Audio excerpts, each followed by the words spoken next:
is the great majority of life. Lift up a bucket of water with just 1 liter of that ocean water, and whether you can see them or not, you have before you 1 million phytoplankton, the very foundation of planetary life. Just one type of that phytoplankton, Prochlorococcus, produces 20% of the oxygen in the biosphere. In short, without that profusion of ocean life, the existence of humankind is null and void. Yet in spite of that existential fact, still we wantonly pollute the ocean with our chemicals and plastics. Still we overfish it and damage it with our industrial fishing fleets and our bottom trawling. Still we steadily warm it with our greenhouse gas emissions, heating it to the extent that sea levels are rising inexorably and coral reefs are dying. You have to ask the question, at this rate, at what point does life in the ocean just give up on us? Honest answer, we don't know yet. In spite of all the bombast and denialism, as if from a dream of blissful ignorance, the world is waking up to our overwhelming reliance on a healthy ocean.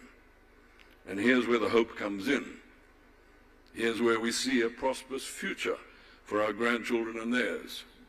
For we're coming to the realization that if we curtail the maladies we are willfully inflicting upon the ocean, and I agree that's rather a large if, the ocean will sustain us in the fullness of life. If you think of the fact that over 70% of the planet's surface is covered by the ocean, and then consider how prolific marine life has evolved to be, an average pelagic fish lays over 1 million eggs, you can see a future in which most of what we eat and drink will come from the sea. And so our quest must be to turn that large if into a can-do proposition, a global consensus of positive ocean action rooted in good science and nature-positive restoration measures. For all aspects of the current decline in the ocean's health, let us embrace the belief that the harm humankind has done can be undone. And so the call to action is for humankind to put an end to the anthropogenic maladies we've been putting on the ocean's health, which means that the green transition to renewable energy and circular economies powered by the overwhelming logic of science and now of economics must proceed at a greatly hastened pace. In the ocean, we're required to transition from hunting to farming. We're required to find the golden mean between conserving and sustainably using the ocean's resources. And I ask you to keep ever in mind that the golden mean is not a chimera. It already exists, for example, in my region through the indigenous knowledge of the Pacific Island communities, who for centuries imposed seasonal bans on fishing in order to allow Mother Nature to have her way. The ocean's golden mean is now being pursued with renewed vigor around the world in pursuit of our agreed global target of 30 by 30, with countries like Chile, Papua New Guinea, Costa Rica, the Azores, and French Polynesia legislating giant marine protected areas within their EEZs. Now, with the ratification of the BBNJ High Seas Treaty, we expect to achieve early establishment of MPAs in international waters, with the proposed marine protected area adjacent to the Antarctica Peninsula being a highly anticipated moment to come.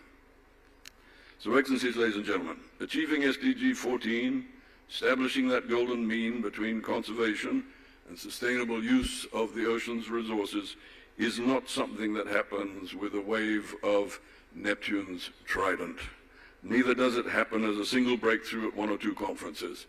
It is an incremental process, determined by forces of good science, of logic, of respect for international law, and multilateral consensus leading to legislation. It flourishes through adoption of good practice and by staying true to our word and giving goodwill towards all. That is not a pipe dream, for we have one planet and our species has amazing reserves of innovation, apportionment, and of empathy. And these are at our disposal, freely for us to use. Look ahead, for our progress has an adamant lodestar that is guiding us. And that is intergenerational justice. The light of that lodestar guides us. It leads us on, with Father Time being the one to tell the story of our dedication to incremental success in bringing humanity back into balance with nature and the ocean. And so let us set off purposely from Mombasa on the course we've set for ourselves to Canada next year for OOC 12, to Korea for the 4th UN Ocean Conference in June 2028, and then to sunny Jamaica in 2029 for OOC 13.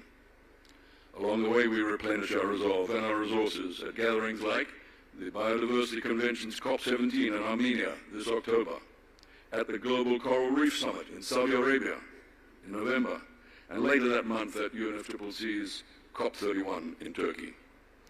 We will fortify progress through advancement of ocean science at the UN Decade of Ocean Science in Rio de Janeiro next April, and we'll enter a new era of legal ocean governance when we assemble in New York in January for COP1 of the BBNJ High Seas Treaty. It's indeed a course set with bountiful opportunities for tangible collaboration and headway. But the tide waits for no one, so all aboard for the voyage ahead. May we stay true to our course, and along the way may we have fair winds and following seas. Nandeni Salama.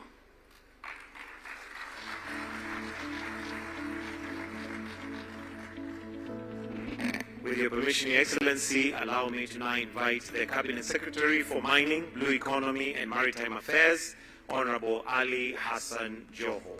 Let's welcome him with a clap. Karibu sana Waziri.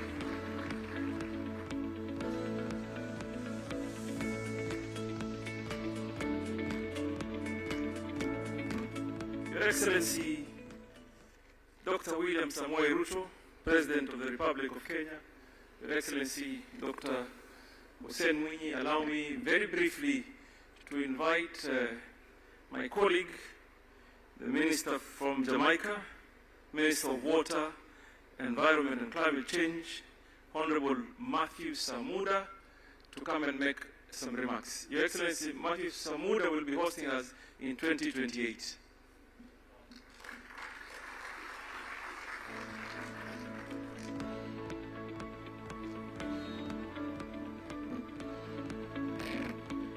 Your Excellency, President Honorable William Ruto, distinguished heads of delegation, excellencies, representatives of governments, indeed friends of the ocean all. Allow me to thank the government and people of Kenya for their hospitality and indeed their ocean leadership. On behalf of the government and people of Jamaica, it is with profound gratitude, humility, and a deep sense of responsibility that I accept the honor of hosting the 2029 Our Ocean Conference in Montego Bay, Jamaica. This is more than the acceptance of an event. It is the acceptance of a responsibility to the world's oceans, to future generations, and to billions of people whose lives, livelihoods, food, security, culture, and prosperity depend on a healthy marine environment. For Jamaica, this moment carries special significance. Montego Bay is not simply a beautiful coastal city. It is a place etched into the history of global ocean governance. It is here that the negotiations culminating in the landmark UN Convention on the Law of the Sea found their enduring legacy, giving the world a legal framework that continues to govern the use and protection of our oceans today. We will convene a conference focused not merely on promises, but on implementation. Excellencies, the world does not need simply another conference, the world needs outcomes. In 2029, we look forward to welcoming the world to Montego Bay, where history helped shape the law of the sea, and where together we will help the future, shape the future of the ocean. We also look forward to working with colleagues and friends in Canada next year in their hosting of the Our Oceans Conference. Again, on behalf of the government and people of Jamaica, I thank you for your confidence, your partnership, and your commitment to our shared ocean. We look forward to welcoming all of you, including His Excellency, in Montego Bay, Jamaica. One ocean, one future, one shared responsibility. Thank you.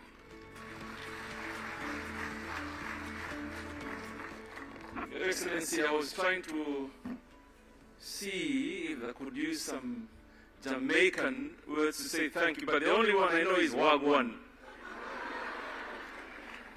Your Excellency, allow me to acknowledge the presence of my colleagues, the Minister for Defense, Honorable Soipan Tuya, the Minister for East Africa Community, Honorable Beatrice Askul, and my brother, the Minister for Sports and Creative Economy, Honorable Salim Vuria.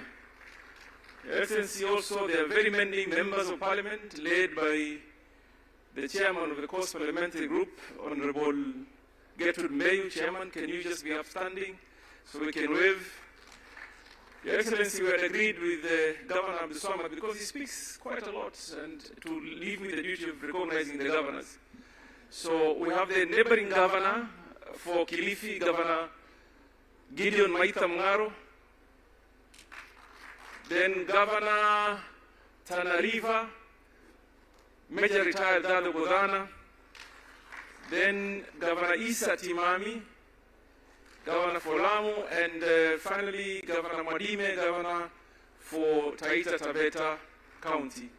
Your Excellency, allow me to ask respectfully, with humility, my colleagues to just stand, the ministers from wherever they are, just stand so we can give you a clap, and I appreciate your presence. The visiting ministers that are still in the room.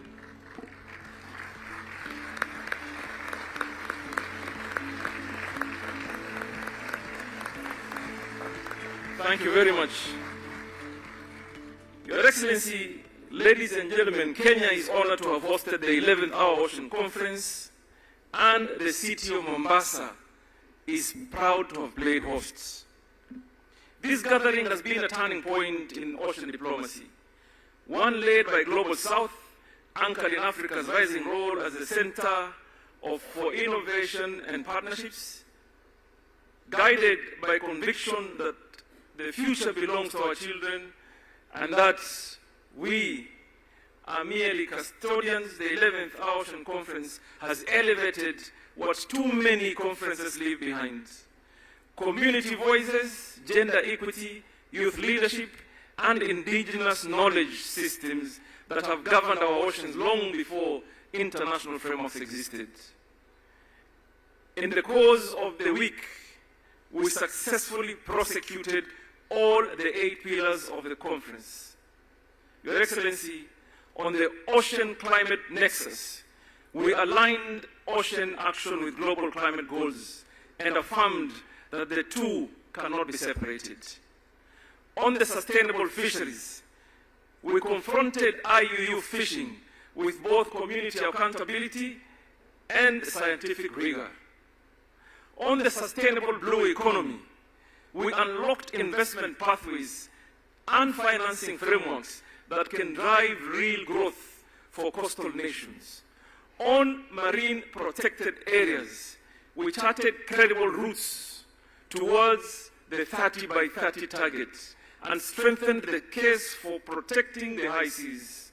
Your Excellency, on maritime security, we reinforced the need for continuous capacity building to keep our waters safe and open for trade.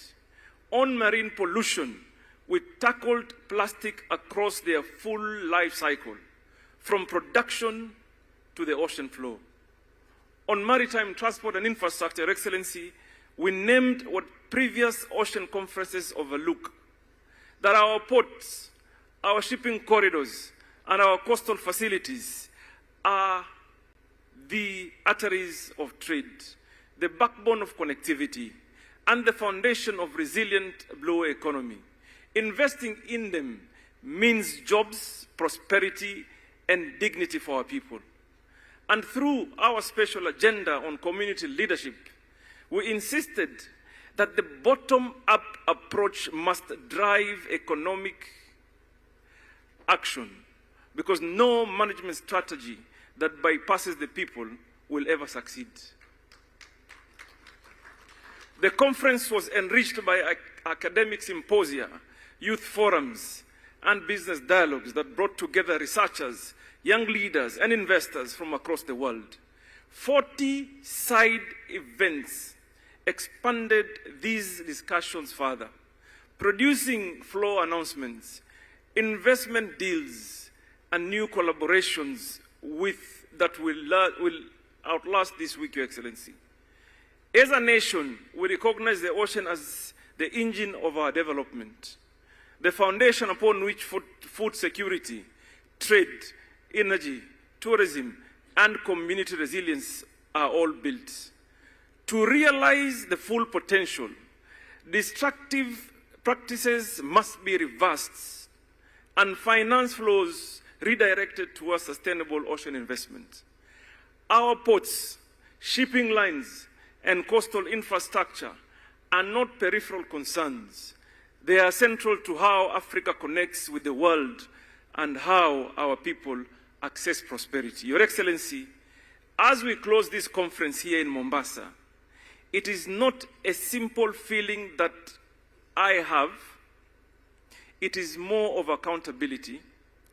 We have transformed shared concerns into concrete commitments, building resilience for vulnerable coastal communities, advancing climate research and capacity building, mobilizing ocean climate finance, and strengthening maritime transport systems that bind Africa to global economy.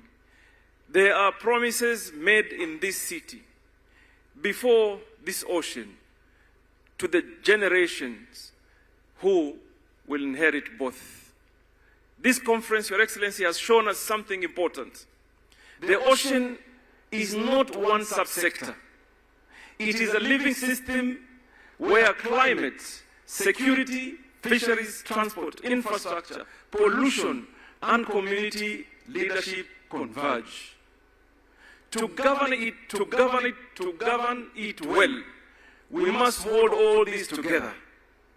That is the philosophy of our theme. That is the meaning of our shared heritage and our shared future. Your Excellency, as we hand the mantle to Canada for the 12th Ocean Conference, we do so with confidence and with challenge. Confidence because this week has shown what is possible when the world gathers with purpose. Challenge because the ocean cannot wait for another decade of incremental progress. Our Kenyan forefathers reminded us, umoja ni nguvu, meaning unity is strength. Your Excellency, another Swahili coast has always, the Swahili coast has always known that bahari haikosi mawimbi. The ocean never lacks waves. United we ride those waves, and we will ensure our oceans remain that they've always been a source of life, a source of heritage, a source of prosperity for this world and the generations to come. Asanteni sana, Mwenyezi Mungu awalinde and awabariki. Thank you very much.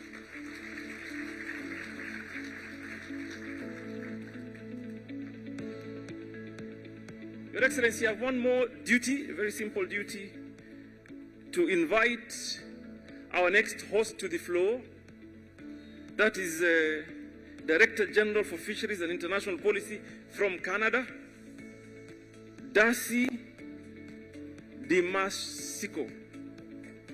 Correct? So that I can hand over the baton, Your Excellency.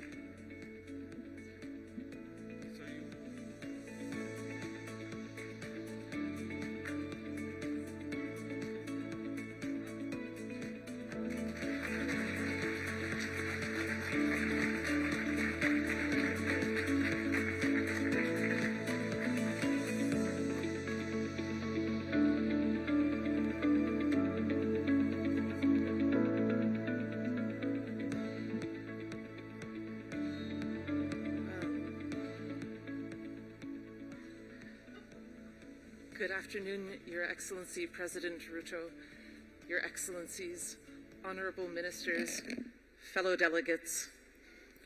Let me begin by thanking our hosts. What a wonderful event. You have not made it easy to follow in your footsteps. Thank you so much. But that is our responsibility, and we embrace it.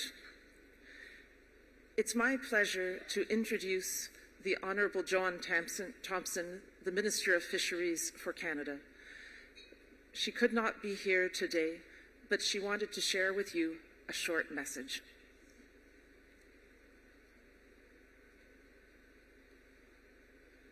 Hello, I'm Joanne Thompson, Canada's Minister of Fisheries. I'm pleased to announce that Canada will host the 2027 Our Ocean Conference in Halifax, Nova Scotia. We look forward to welcoming the world to our shores next spring. The world's oceans are one of nature's most precious gifts to humankind. They are the foundation of food security, culture, and identity, and the lifeblood of coastal communities everywhere. With the world's largest coastline, Canadians are deeply connected to the ocean. As host of the 2027 Our Oceans Conference, we will bring that lived experience to the table, grounding global discussions in real experience and practical solutions.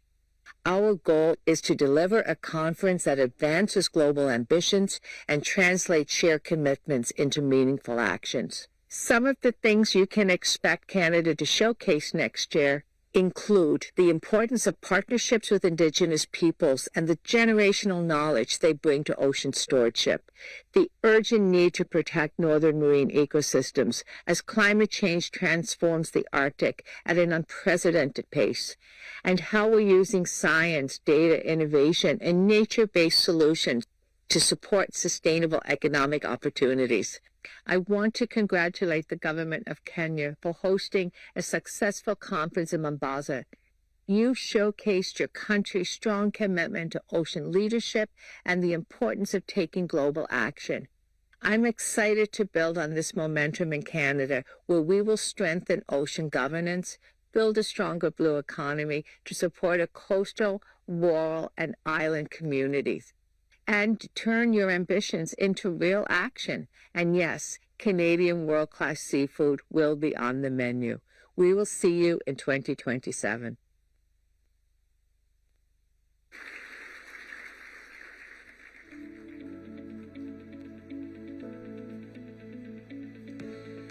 Thank you very much, Your Excellency. It is now my humble duty to invite His Excellency, the President of the Republic, the President of Zanzibar, President Daktari Hussein Mwinyi. Waswahili wa vilemba wajuana kwa Waswahili wa Pemba wajuana kwa vilemba. Karibu Mheshimiwa Rais.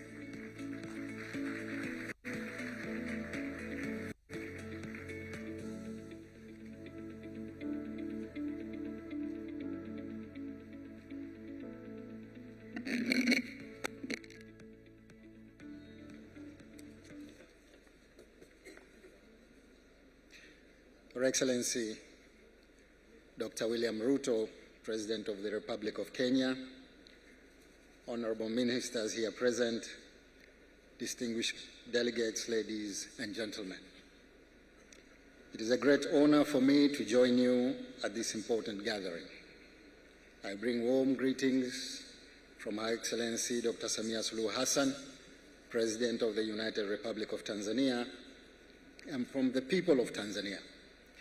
Her Excellency had greatly wished to participate in this gathering personally. However, due to other pressing official commitments, she was unable to do so, and I'm here to represent her at this very important occasion. Excellencies, ladies and gentlemen, at the outset, allow me to commend the government and people of the Republic of Kenya for hosting this 11th Our Ocean Conference here in Mombasa.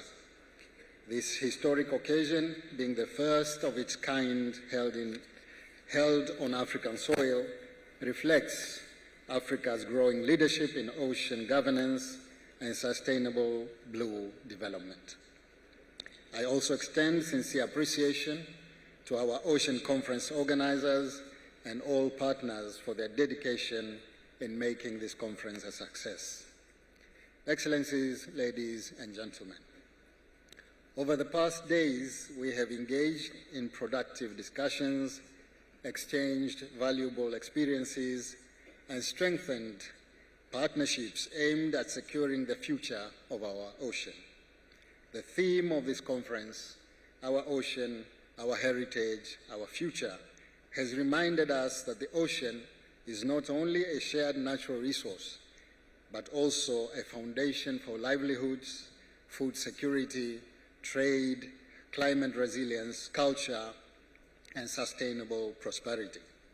The discussions and commitments made during this conference has reaffirmed the urgent need for collective action to address the interconnected challenges facing our oceans, including marine pollution, biodiversity loss, climate change, unsustainable exploitation of marine resources, and maritime insecurity.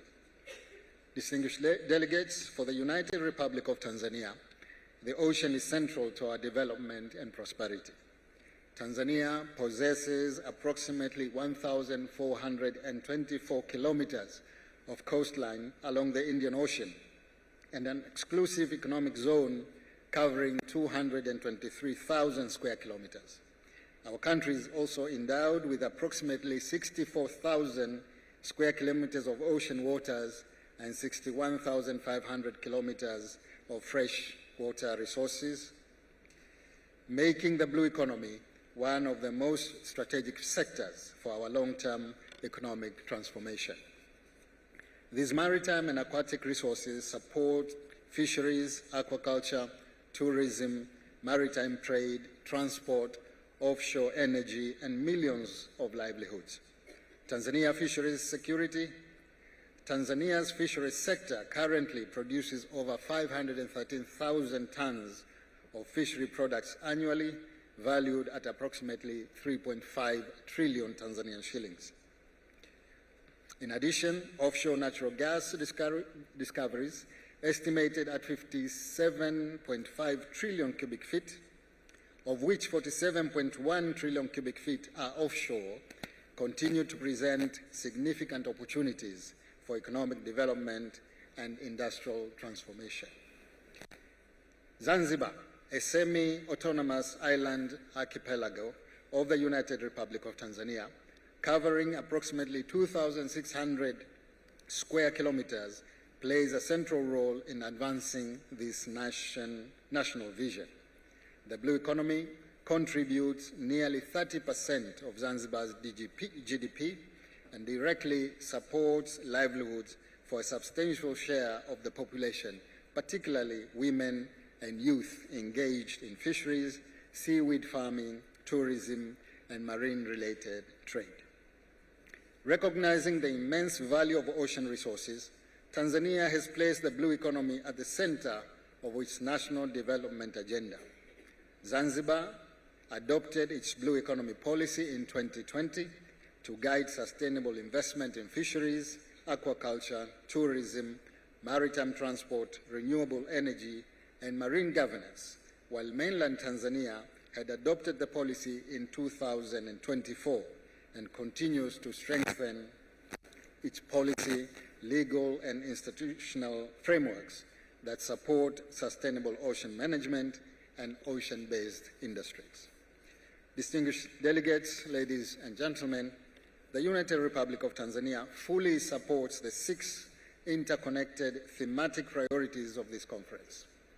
On sustainable blue economy, Tanzania continues to promote ocean-based industries that create employment opportunities, strengthen food security, and stimulate inclusive economic growth while safeguarding marine ecosystems.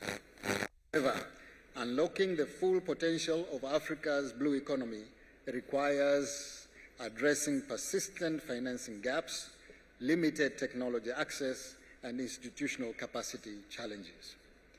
On sustainable fisheries, Tanzania continues to combat illegal, unreported, and unregulated fishing through strengthening regulatory frameworks, science-based fisheries management, community participation, and enhanced maritime surveillance systems.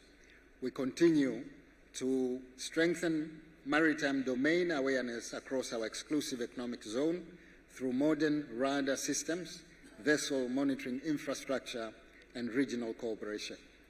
At the same time, seaweed farming in Zanzibar continues to economically empower women and youth while contributing to sustainable livelihoods and export earnings.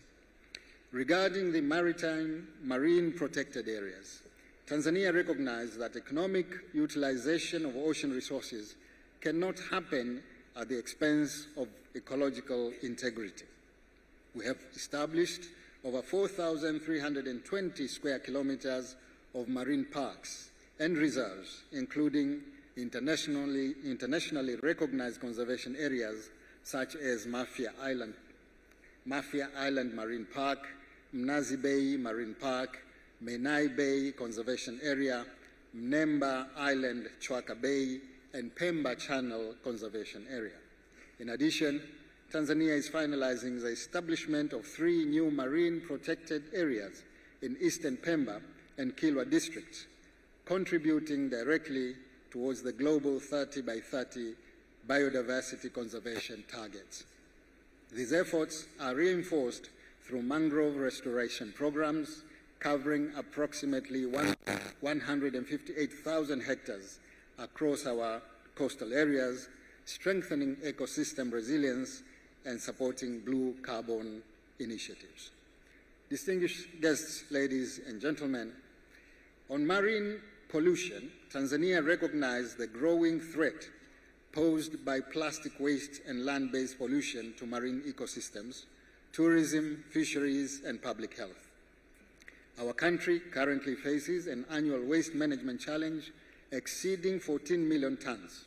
In response, we are strengthening solid waste management systems, improving wastewater treatment infrastructure, and promoting circular economy approaches aimed at reducing marine litter and protecting ocean health. Concerning the ocean climate nexus, climate change continues to threaten coastal and island communities through sea level rise, coastal erosion, floods, droughts, and extreme weather events. Tanzania, therefore, remains committed to climate adaptation and mitigation measures through ecosystem restoration, climate-resilient infrastructure, mangrove conservation, and promotion of low-carbon development pathways. Sustainable environmental management and climate resilience remain key priorities under Tanzania's Vision 2050. On maritime security, Tanzania continues to strengthen maritime governance and regional cooperation to ensure secure sea routes, combat piracy, trafficking, and transnational crimes, and facilitate maritime trade and investment throughout the Western Indian Ocean region. Safe and secure oceans are essential for the success of the blue economy and sustainable regional development. Distinguished delegates, ladies and gentlemen, despite these important achievements, the full potential of Tanzania's blue economy remains untapped. Unlocking this potential requires stronger international partnerships, increased investment, technology transfer, innovation, and institutional capacity building. We particularly emphasize the importance of empowering local communities, women and youth who remain at the center of ocean-based livelihoods and sustainable coastal development. Excellencies, ladies and gentlemen, as we conclude this conference, let us carry forward the spirit of cooperation and shared responsibility that has defined our deliberations here in Mombasa. Let us transform our commitments into concrete actions that protect our ocean, strengthen livelihoods, and build resilience for future generations. The United Republic of Tanzania remains fully committed to working with all partners to advance a resilient, inclusive, and sustainable blue economy that balances economic growth with environmental stewardship. Asanteni sana kwa kunisikiliza.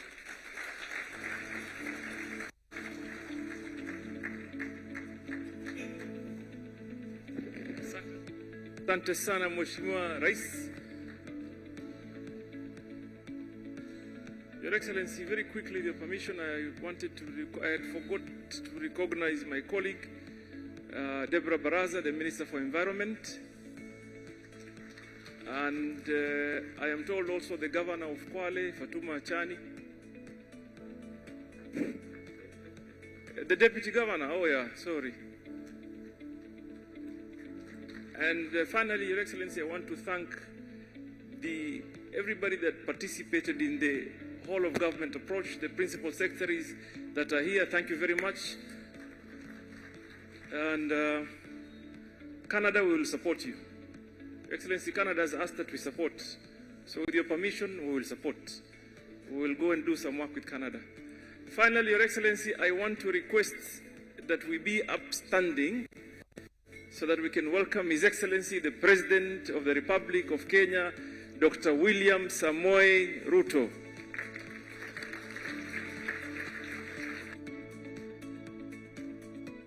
Hassan, please let's take our seats. Thank you very much.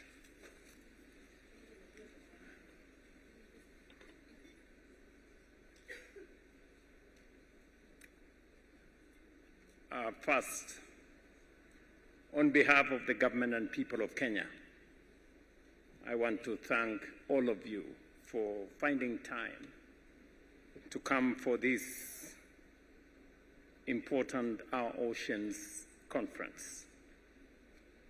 Excellencies, distinguished guests, participants, ladies and gentlemen, we have come to the close of a consequential and momentous gathering in our shared effort to secure the future of our nations and of our oceans. I commend you for the 4 days of productive, candid, and forward-looking deliberations. The ocean faces significant and, in many respects, unprecedented challenges. By absorbing 90% of excess heat trapped by greenhouse gases and almost a third of our carbon dioxide emissions, it has quietly altered its own chemistry and physics to shield the rest of us from harm. But the oceans can absorb only so much. And now it is pushing back. Rising seas are displacing millions in low-lying coasts and islands. Acidifying waters are corroding the base of the marine food chain and the livelihoods built upon them. Stronger storms, marine heat waves, storm surges, and coastal flooding are destroying infrastructure and straining communities already stretched very thin. Marine pollution, above all plastics, is reaching the deepest trenches and affecting even the smallest fish. For too long, our response has been held back by weak political will, inadequate finance, the slow deployment of technology and innovation, limited capacity, and governance that is fragmented, weakly regulated, and poorly enforced. Yet human ingenuity has always risen in moments of difficulty, turning hardship into opportunity. And in this direction, we are now making progress. Consider this. The United Nations Convention on the Law of the Sea gave us the Constitution of the Ocean. In the past year alone, 2 landmark agreements have given it force. The High Seas Treaty entered into force last January, becoming the first legal framework to protect biodiversity across the nearly 2/3 of the ocean that belongs to no single nation.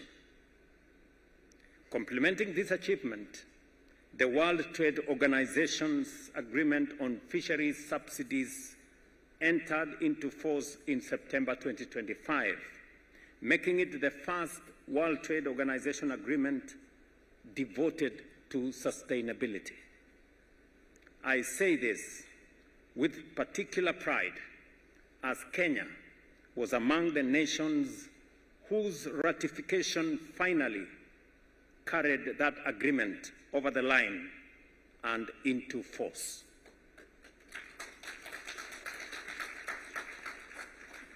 We do not merely host this conference. We help carry it. So we end this summit on a very high note. Over 6,000 delegates from, I am told, 104 countries and institutions have gathered here to turn ambition into action. Together, you have registered over 300 new commitments with a combined value of about US dollars 5.7 billion.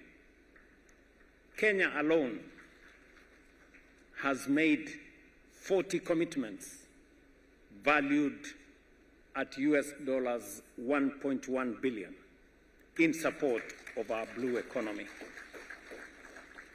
And I will give you context. 3 years ago, we made a deliberate and conscious decision that the blue economy, our oceans and waters, were not contributing significantly to our gross domestic product and also to our progress as a nation. And I took the decision that I am going to have a dedicated blue economy and fisheries State Department. As a result, in the last 3 years, we have invested 20.3 billion Kenya shillings in our blue economy and fisheries ecosystem. We completed 3 fish landing sites. We have another 5 under construction at the Indian Ocean coast and 10 in Lake Victoria, so a total of 15 fish landing sites that are going on, and markets at a cost of 2.8 billion Kenya shillings. I did break ground for the construction of Shimoni Fish Port 2 years ago, which is now complete. We are now looking for an operator at a cost of 2.6 billion Kenya shillings. We have built 2 centers of excellence for aquaculture, one in Kabonyo in Kisumu and another one in Kwale, both at a cost of 2.5 billion Kenya shillings, already at the final stages of completion. We have bought patrol, research, and rescue boats at a cost of 1.4 billion Kenya shillings and have already been made available to communities. We have also bought onshore boats for communities, 272 community boats. I remember I was in Kilifi, in Malindi specifically the other day, to hand over some of them at a cost of 842 million shillings, and we have since distributed these boats to communities. And I remember in 2023, we changed the model when myself and this good man, Salim Vuria, we found some people trying to construct buildings, buy cars, set up headquarters. We decided that that money was not going to be used for brick and mortar, we decided that that money was going to be made available to communities. And as a result, 86,000 community members were given 3.3 billion Kenya shillings, and I saw some of them today in this conference explain to us what has happened to their livelihoods for the last 3 years, how their livelihoods have changed, how they have managed to do more with the money that we give them, and that they are looking forward to us enhancing what was made available to them. And finally, we have invested another 3 billion shillings to a maritime center that will be used for information gathering and research that is going to assist our fisheries and blue economy ecosystems. So it is because of this deliberate and intentional investment in our fisheries and blue economy ecosystem that today Kenya has been recognized as a blue and oceans country. And that is why we are hosting this conference for the first time in the African soil. Delivering in full the commitments that have been made will expand our maritime and marine protected areas, restore our fisheries, combat climate change, cut pollution, build sustainable blue economies, and strengthen maritime security, ultimately growing our shared ocean wealth. We have also committed to a different model of growth, one that combines economic opportunity with conservation through offshore renewable energy, the transition to circular and biodegradable materials, sustainable fisheries, and inclusive national sustainable ocean plans. Let me, however, reiterate that commitments without the means to deliver them will never match the urgency or the scale of what the oceans now demand of us. We must find new and bolder ways to mobilize finance, deploy technology and innovation, build capacity, and make our existing ocean frameworks work together rather than apart. The cost of protecting the ocean cannot keep falling on those who did the least to harm it. And it is the reason why in the G7 meeting that I had the honor to attend yesterday and the day before, the discussion was about new partnerships, how we can do things differently.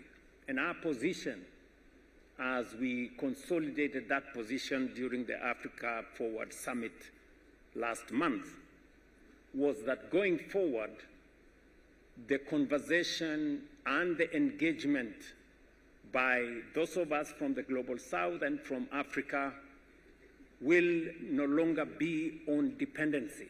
Rather, it's going to be on sovereign equality. That going forward, the cause of aid and charity and assistance has run its course. Going forward, it has to be partnerships, and partnerships that are mutually beneficial. And we did also agree at the Africa Forward Summit, and it is the position that I presented to the G7, that going forward, we will reject any engagement that amounts to extraction. We will reject any extractive engagements. Going forward, it is going to be investments that create jobs, that create value, and that makes everybody a winner by creating a win-win outcome. That It is in the interest of all our partners that we create jobs in Africa, that we create value in Africa. In any case, going into the future market, the future workforce, because we not only have the natural resources, the agricultural resources, energy resources, and the human capital resources that makes Africa the center that will produce 40% of the world's workforce by 2050 and be the single largest market of 2.5 billion people by 2050. That will be the gravitational force that will drive global progress and global prosperity. And as a result, there is need to now eliminate all the barriers that stand in the way to accessing new ways of financing this continent and the resources that we have, not for purposes of treating Africa being treated special. It is in pursuit of being treated equal.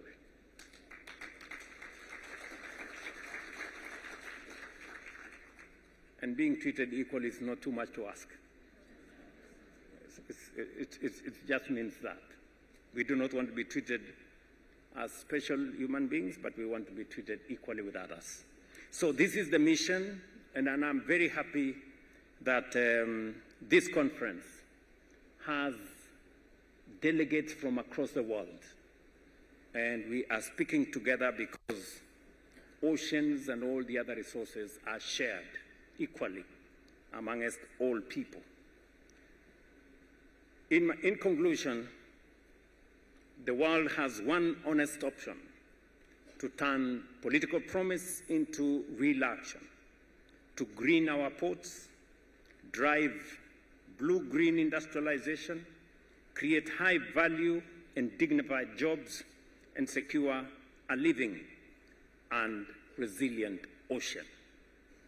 We did not come to Mombasa to add our names to a longer list of promises.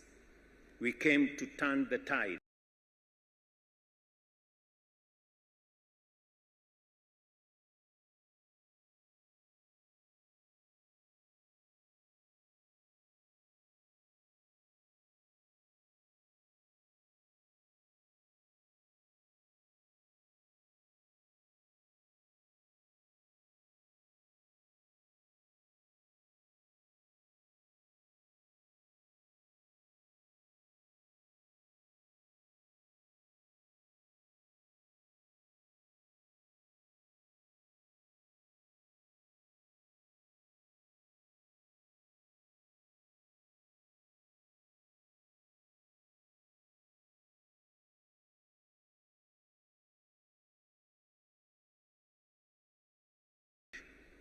Let the measure of this conference not be what we pledged on the shore, but what we deliver in the waters.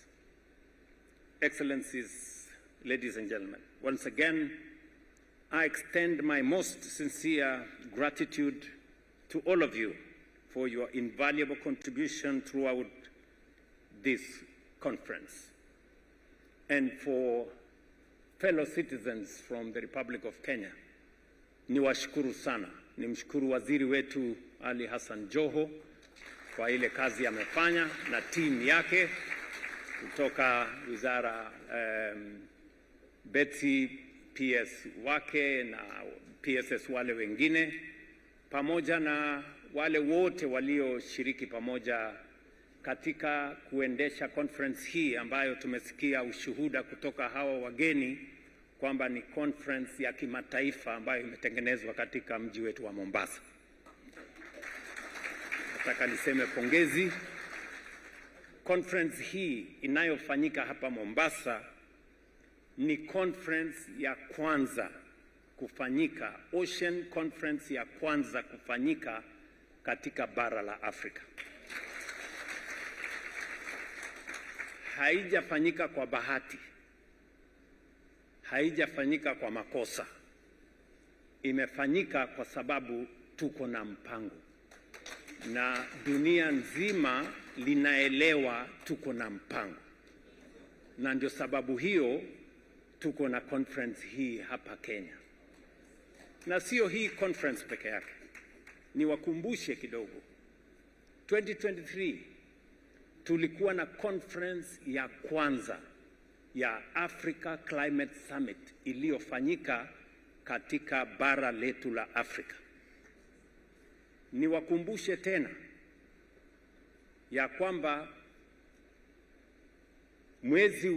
mwezi uliopita tulikuwa tena na conference ya kwanza ya Africa Forward ambayo imefanyika katika Anglophone country hapa Kenya, iliyohudhuriwa na marais karibu 33. Na jana na juzi Kenya pia ilikuwa inawakilisha bara letu la Afrika katika mkutano wa G7. Na leo hapa Mombasa tunakamilisha mkutano wa kwanza katika bara la Afrika la Ocean Conference. Haya mambo yote hayafanyiki kwa mzaha ama kwa bahati ama kwa makosa. Yanafanyika kwa mpango. Na kwa sababu dunia nzima iko na heshima na ile kazi tunayofanya kama serikali na wananchi wa taifa letu la Kenya. Ndio nazidi kuwaambia ndugu zangu wa Kenya, tujiamini bwana, tuamini taifa letu.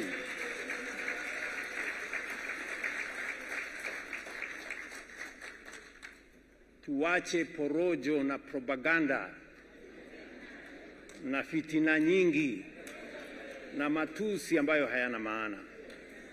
Tuwe na mpango bwana, tuwe na sera.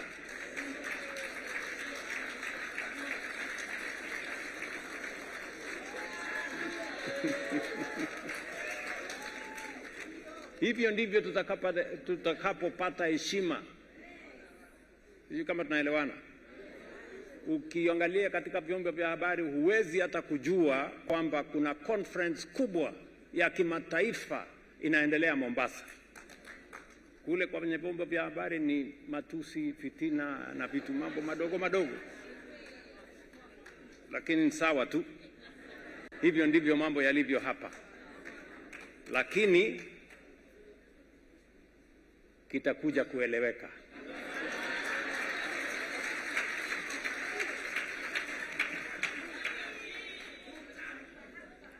Your commitment, expertise, and collaboration will go a long way in advancing our shared mission to protect and secure the future of our oceans for generations to come. As we bring this conference to a close, I encourage you to take time to experience the beauty and warmth of Kenya, and more particularly of Mombasa. You have heard from the governor of Mombasa that there will be a concert. And he has invited all of us to the concert, and he has given guidelines that everybody must come with their dancing shoes.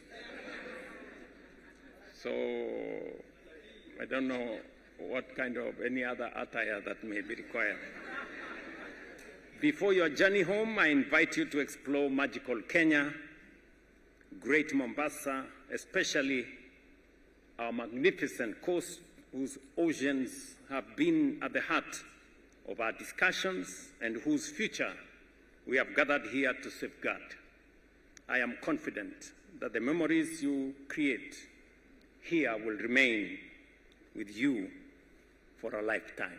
And please carry our gratitude, our best wishes to your countries, to your citizens, and our very, very best wishes, and to Canada, We wish you well as you prepare the next Ocean Conference, and I'm sure Minister Joho is going to provide whatever learning lessons that he did so that we can have even better outcomes in Canada.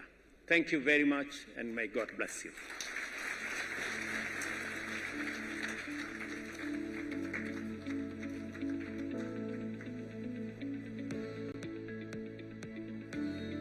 Thank you, Your Excellency, and a round of applause.